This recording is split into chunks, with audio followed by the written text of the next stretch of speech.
Okay, let's start with a wild question. What if every single thing in your world, the good, the bad, all of it, was actually put there by you? We're about to dig into a really radical idea from a short but incredibly potent book from 1939 that claims exactly that. So the source we're looking at is Neville Goddard's At Your Command. And let me tell you, it does not waste any time. It gets straight to the point with this central, world-altering premise that really challenges everything we think we know about cause and effect. And here it is. This is the core assertion, right here. The book claims that everything in your world, and I mean absolutely everything, exists because you, on some level, commanded it to be there. You know, this isn't about fate or chance. It's about a power you are constantly, and I mean constantly, wielding. So naturally, the first question is, how, right? How could that possibly be true? Well, the book argues the answer isn't out there, in the world of effects. No, it's in here, inside our own minds. And it all starts by completely redefining the ultimate creative power in the universe. So let's get into our first section. The fundamental principle here is that you are the cause. You are always, whether you're aware of it or not, issuing these commands that literally shape your reality. The book leaves absolutely no room for doubt. It states this isn't some special ability for a select few. It's an inherent, unavoidable law of our being. We decree, and things come to pass. But what's really interesting is how this decree is actually made. And this right here is the crucial point. It's not about the words you speak. That's often just confirming what you feel you lack. The real command, the real creative power, is your state of consciousness, what you are truly, deeply aware of being.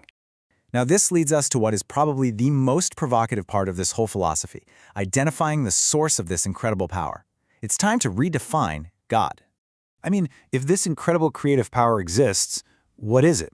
Is it some old man in the sky, a distant cosmic force? Well, the book gives a very direct and very personal answer.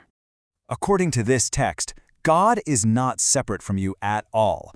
God is your own consciousness, your fundamental awareness of existence, that simple sense of I am. This awareness is the one and only cause, the creator of your entire world. The book argues that this isn't some new idea, but actually a secret that's been hidden in plain sight within ancient scriptures for centuries. This quote from Psalms? It isn't an external deity speaking to you, it's a command to you to be still and recognize your own awareness, your I am, as God. And the source highlights this pattern all throughout the Bible. The true power isn't identified as a person, but as the state of I am. Think about it. It's not Jesus is the way, it's I am the way. The power is right there within the awareness itself. Okay, so this reinterpretation of I am leads to a really radical new idea. If the Bible isn't just about historical figures, then what is it? The book proposes we need to read it in a completely different way. The argument here is that the Bible should be read as a kind of manual for the human mind. It's a symbolic story of your own consciousness. Every character, every event, it all represents a psychological state that you yourself can embody.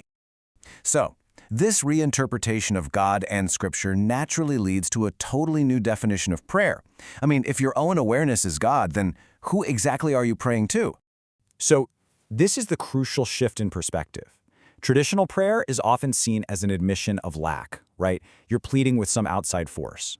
But the book's method is an act of claiming from within, of recognizing yourself as already being the very thing you desire.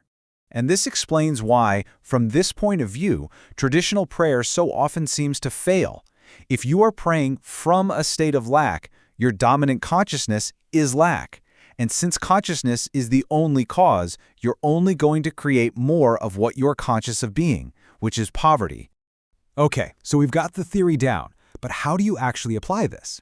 I mean, this philosophy isn't just some abstract idea. It comes with a really practical toolkit for changing your reality.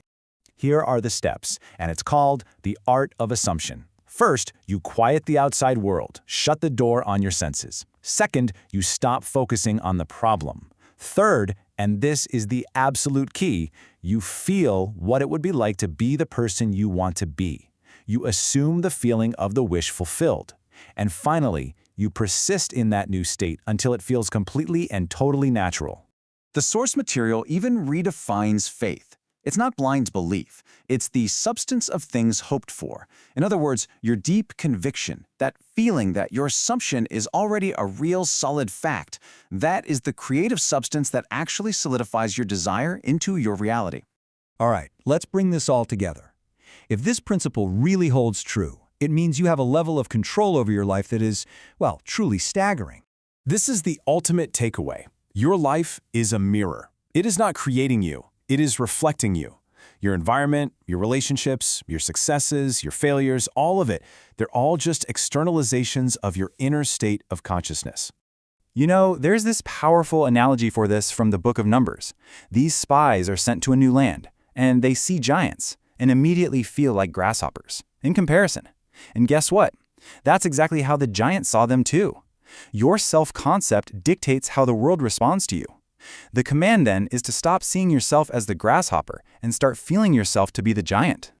So, in the end, it all comes down to this one eternal question. And it's not being asked by some external figure. It's the question your own being is asking of you right here, right now. Your answer isn't given in words. It's revealed in what you are conscious of being. And that answer, well, that answer is shaping your entire world.